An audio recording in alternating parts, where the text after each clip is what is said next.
Nahum, chapitre 1. Oracle sur Ninive. Livre de la prophétie de Nahum, d'Elkosh.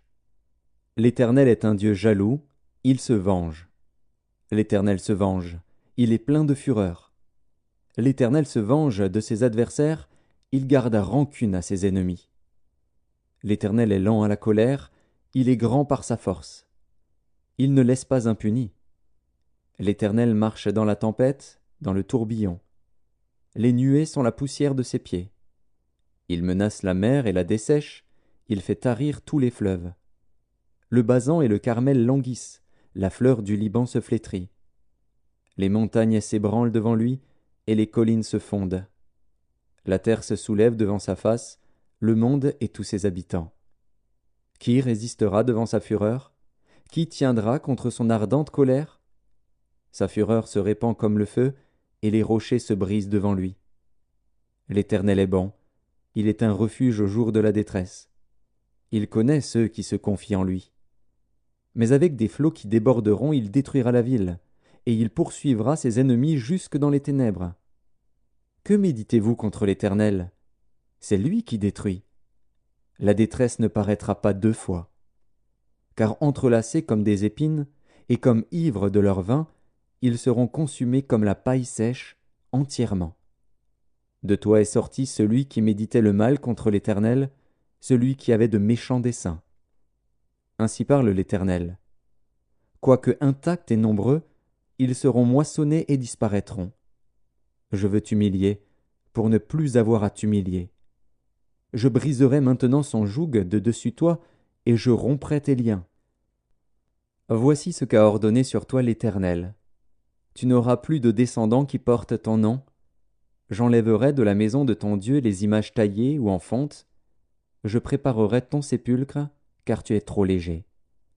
Voici sur les montagnes les pieds du messager qui annonce la paix.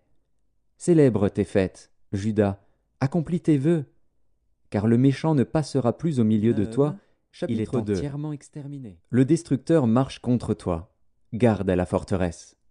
Veille sur la route, affermis tes reins, recueille toute ta force. Car l'Éternel rétablit la gloire de Jacob et la gloire d'Israël, parce que les pillards les ont pillés et ont détruit leurs ceps. Les boucliers de ces héros sont rouges, les guerriers sont vêtus de pourpre. Avec le fer qui étincelle apparaissent les chars, au jour qu'il a fixé pour la bataille, et les lances sont agitées.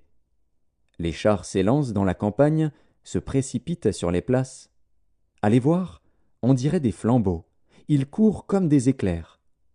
Il se souvient de ces vaillants hommes, mais ils chancellent dans leur marche. On se hâte vers les murs, et l'on se prépare à la défense. Les portes des fleuves sont ouvertes, et le palais s'écroule. C'en est fait, elle est mise à nu, elle est emmenée.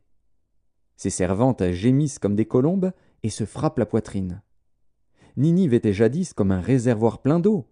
Les voilà qui fuient. Arrêtez, arrêtez, mais nul ne se retourne. Pillez l'argent, pillez l'or. Il y a des trésors sans fin, des richesses en objets précieux de toute espèce.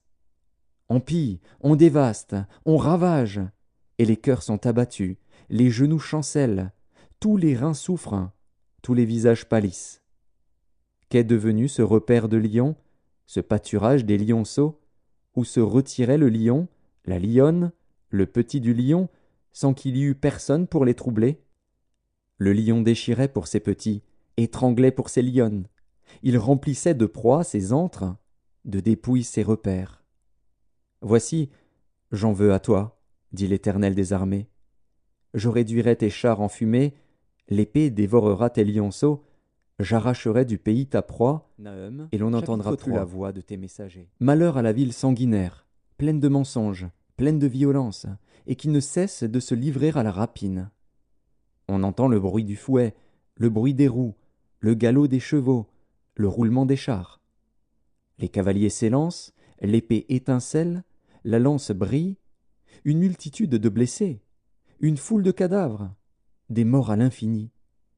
On tombe sur les morts. C'est à cause des nombreuses prostitutions de la prostituée, pleine d'attraits, habile enchanteresse, qui vendait les nations par ses prostitutions et les peuples par ses enchantements. Voici, J'en veux à toi, dit l'Éternel des armées. Je relèverai tes pans jusque sur ton visage, je montrerai ta nudité aux nations et ta honte aux royaumes. Je jetterai sur toi des impuretés, je t'avilirai, et je te donnerai en spectacle. Tous ceux qui te verront fuiront loin de toi, et l'on dira, Ninive est détruite. Qui la plaindra? Où te chercherai-je des consolateurs? Es-tu meilleur que Noamon, qui était assise au milieu des fleuves, entourée par les eaux, ayant la mer pour rempart, la mer pour muraille? L'Éthiopie et les Égyptiens innombrables faisaient sa force. Put et les Libyens étaient ses auxiliaires. Et cependant elle est partie pour l'exil, elle s'en est allée captive. Ses enfants ont été écrasés au coin de toutes les rues. On a jeté le sort sur ses nobles, et tous ses grands ont été chargés de chaînes. Toi aussi, tu seras enivré, tu te cacheras.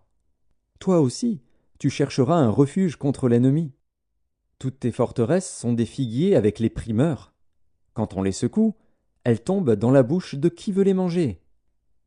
Voici, ton peuple, ce sont des femmes au milieu de toi. Les portes de ton pays s'ouvrent à tes ennemis. Le feu consume tes verrous. Puise de l'eau pour le siège, répare tes forteresses. Entre dans la boue, foule l'argile. Rétablis le four à briques. Là, le feu te dévorera, l'épée t'exterminera, te dévorera comme des sauterelles. Entasse-toi comme les sauterelles, entasse-toi comme les sauterelles. Tes marchands, plus nombreux que les étoiles du ciel, sont comme la sauterelle qui ouvre les ailes et s'envole. Tes princes sont comme les sauterelles, tes chefs comme une multitude de sauterelles, qui se posent sur les haies au temps de la froidure. Le soleil paraît, elles s'envolent, et l'on ne connaît plus le lieu où elles étaient. Tes bergers sommeillent, roi d'Assyrie, tes vaillants hommes reposent. Ton peuple est dispersé sur les montagnes, et nul ne le rassemble. Il n'y a point de remède à ta blessure, ta plaie est mortelle. Tous ceux qui entendront parler de toi battront des mains sur toi.